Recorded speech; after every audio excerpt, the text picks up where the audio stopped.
Hello everyone, आज की video में मैं आपको बताने वाला हूँ कि जायरोस्कोप को किस तरीके से यूज़ करना है। तो सबसे पहले आपको सेटिंग में जाना है, सेटिंग्स में जाने के बाद बेसिक्स में जाना है, बेसिक्स में जाने के बाद सबसे नीचे जाना है आपको।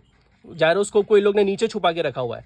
तो जायरोस्कोप आपका ये असली खजाना है गेम का। अगर आप इस चीज़ को समझते हो तो आपके लिए बहुत बड़ी चीज़ है कि जायरोस्कोप बहुत ज़्यादा एडवांटेज देता है आपको आपके गेम में। तो ये सेटिंग में जाने के बाद आपको जायरोस्कोप के 3 ऑप्शंस मिलेंगे। इसमें सबसे पहला ऑप्शन है ऑन, जायरोस्कोप ऑन, वाइल एडीएसिंग ऑफ। एक एक करके तीनों चीज़ों को समझ लेते हैं।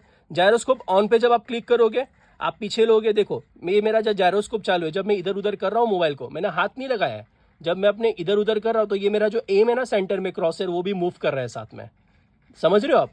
इससे आपका हिप फायर एडवांटेज कितना ज़्यादा मिलने वाला है आपको। अगर आप जायरोस्कोप पे खेलोगे, आपको अपने थंब पे डिपेंड नहीं होना पड़ेगा इधर उधर करने के लिए। आप सिर्फ इधर उधर कर रहे हो, आपका जो स्कोप है, क्रॉसर है, वो मूव कर रहा है। उसके बाद में हम दूसरी सेटिंग्स के बारे में बात करेंगे। उसके बाजू में एक और सेटिंग है जिसे बोलेंगे वाइल एडीएसिंग। जायरोस्कोप के बाजू में एक और सेटिंग है, उसको क्या बोलता है? वाइल एडीएसिंग। वाइल एडीएसिंग का मतलब क्या होता है कि अभी देखो ये ऐसा ऐसा मूव कर रहा हो तो नहीं हो रहा है। अब जब आप स्कोप खोल के ऐसा ऐसा मूव करोगे तो ही होगा। दोनों अलग अलग है। ये जो मैंने पहले वाला बताया था वो फुल जायरो है, और ये वाला स्कोप है ना, इसको बोलेंगे सेमी जायरोस्कोप। मतलब सिर्फ स्कोप खोलने पे जायरोस्कोप काम करेगा। तो आप अपने एडवांटेज के हिसाब से, मैं तो बोलूँ आप फुल जायरो खेलो, सबसे ज़्यादा एडवांटेज है। और दूसरा है कि जिसको अगर फुल जायरो नहीं समझ में आता, उसको स्क्रीन बहुत ज़्यादा शेकी लगती है, तो स्कोप खोल के वो जायरोस्कोप खेल सकता है, स्कोप खोल के वो यूज़ कर सकता है। अब तीसरा ऑप्शन आपको ये है कि उसको ऑफ करना है। ठीक है, तीसरा ऑप्शन क्या है उसके अंदर? ऑफ करना है। मतलब अगर आपको जायरो नहीं खेलना है, आपको अपने थंब के ऊपर ही डिपेंड रहना है एम सेट करने के लिए, मूवमेंट करने के लिए, तो मैं आपको रिकमेंड करूंगा आप इसको ऑन करके रखिए। ऑन करने के बाद इसकी मैं आपको एक सेंसिटिविटी बता देता हूँ जो न्यू प्लेयर्स हैं उनके लिए।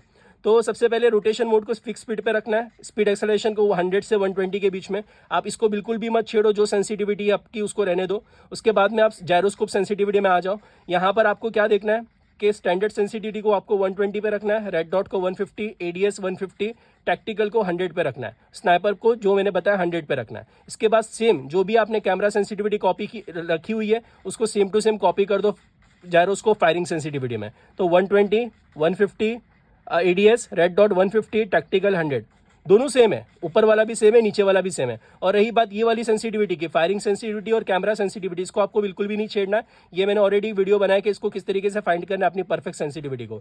तो मैंने आपको सेंसिटिविटी बता दी जायरोस्कोप की कि मैं कौन से सेंसिटिविटी पे प्ले करता हूँ। तो ये बेसिक सेंसिटिविटी है मोबाइल के लिए। तो अभी क्या करना है, जायरोस्कोप किधर मदद करता है, देखो ये आपने स्कोप किया, एक मरतबा मैं आपको इसको ऑफ करके बताता हूँ कि अगर बिना जायरो के खेलते हो तो क्या होता है। आप ज़्यादातर लोग बिना जायरो के खेले, उनको पता भी होगा क्या होता है, तो भी मैं एक बार एक्सप्लेन कर देता हूँ डिटेल देने के लिए।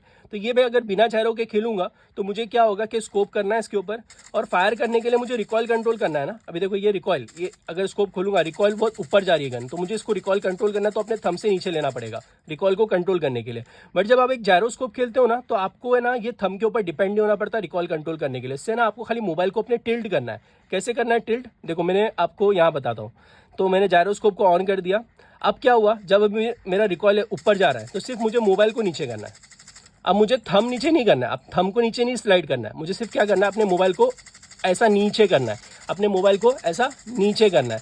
जब मैं अपने मोबाइल को नीचे कर रहा हूँ तो इससे क्या हो रहा है कि मेरा रिकॉइल कंट्रोल बहुत अच्छे से हो रहा है, मेरा रिकॉइल कंट्रोल बहुत अच्छे से हो रहा है। अब इसको आपको क्या करना है, एनिमी के ऊपर टारगेट पे सेट करना है, और यहाँ है आपने मारना चालू करना है। ये मारना चालू किया। अब देखो मेरा थंब काम नहीं कर रहा है, मैं देखो थंब हटा दे रहा हूँ, ये वाला थंब हटा दे रहा हूँ आपको दिखाने के लिए। अब सिर्फ मैं क्या कर रहा हूँ, स्कोप कर रहा हूँ, फायर कर रहा हूँ, स्कोप कर रहा हूँ, फायर कर रहा हूँ। देखो मैं लॉन्ग शॉट भी मार सकता हूँ, शॉट में भी, रेंज में भी बहुत अच्छे से प्ले करूँगा, और लॉन्ग के अंदर भी मेरा कंट्रोल रिकॉल बहुत अच्छे से होगा। इससे क्या होगा, आप एकदम तुरंत रिफ्लेक्स दे सकते हो, एम ट्रांसफर कर सकते हो। एक बंदे को मारो, मारते मारते दूसरे के ऊपर, दूसरे को मारो तीसरे के ऊपर, तीसरे को मारो चौथे के ऊपर। तो ऐसा करके आप जायरोस्कोप से बेनिफिट ले सकते हो। आप अगर बिना जायरो के करोगे तो बहुत ज़्यादा मुश्किल है, थंब से इतना एग्जैक्ट प्रिसाइज लेके जाना बहुत मुश्किल होता है। बट क्या है, आप जब जायरो यूज़ कर रहे हो ना, तो एक से दूसरे, दूसरे पे तीसरे बहुत जल्दी जल्दी आप शिफ्ट कर सकते हो। पहला बेनिफिट तो ये। अब दूसरा क्लोज रेंज की बात करेंगे। ये तो होगी लॉन्ग रेंज की, कि अगर आप एडीएस खोल के मारोगे तो क्या बेनिफिट होंगे। अब अगर कोई बंदा आजू बाजू में है आपको, तो इधर आपको मारना है, एकदम से वो स्लाइड करके यहाँ चला गया, तो आपको थंब नहीं घुमाना है। आपको क्या करना है, ये देखो आपको मैं समझाता हूँ। इधर पहले मैं क्लोज चला जाऊँ एक बंदे के, ये देखो ये मेरे क्लोज में है।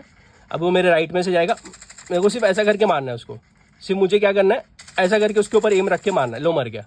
मतलब मेरे को थंब से घसड़ के उसको लेके नहीं जाना उसके ऊपर, मतलब ये थंब से ड्रैग करना नहीं है मेरे को उसके ऊपर। बिना थंब के ड्रैग किए मैं उसके ऊपर मार सकता हूँ। ठीक है, तो मैंने आपको बता दिया लॉन्ग रेंज में और क्लोज रेंज में जायरोस्कोप हिप फायर में किस तरीके से यूज़ करना है। हिप फायर में आपको इस तरीके से यूज़ करना है, सिर्फ आपको अपना जो ये क्रॉसहेयर है इसके ऊपर बनाए रखना है। आपकी सेंसिटिविटी उसके हिसाब से आपको चेंज करनी है, कम ज़्यादा जैसे आपको लगता है। और जैसे स्कोप खुलने के बाद आपको आपकी सेंसिटिविटी जो मैंने बताई है वैसी रखनी है और लॉन्ग रेंज में इसको इस तरीके से यूज़ करना है। डन। तो अगर आपको ये वीडियो समझ में आई तो आप वीडियो को लाइक कीजिए, और अगर जायरोस्कोप से रिलेटेड कोई भी क्वेश्चन है तो आप मुझे कमेंट सेक्शन में पूछिए, मैं आपको बता दूंगा। Thank you.